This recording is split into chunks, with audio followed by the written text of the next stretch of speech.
Sí, una excelente pregunta es la relación de bruxismo con doença periodontal.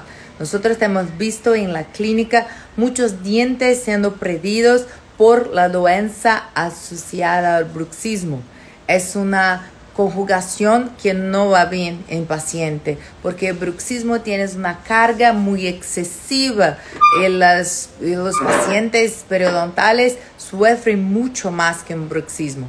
Y justamente por eso que nosotros tenemos que nos posicionar, si tú eres periodoncista, si tú tratas también en la clínica de periodoncia, debes ser una referencia, un referente en bruxismo. Muy importante que no trates solamente la periodoncia, que haga también tratamiento de bruxismo, mucho além de las placas. Muchos pacientes periodontales no pueden utilizar placas porque o tienes dificultad en utilización de placa con mucha movilidad, tienes que ferulizar, empezar más consultas periodontales y con bruxismo de forma sistémica, tratamiento real de bruxismo puede mejorar muchísimo la calidad de su tratamiento periodontal.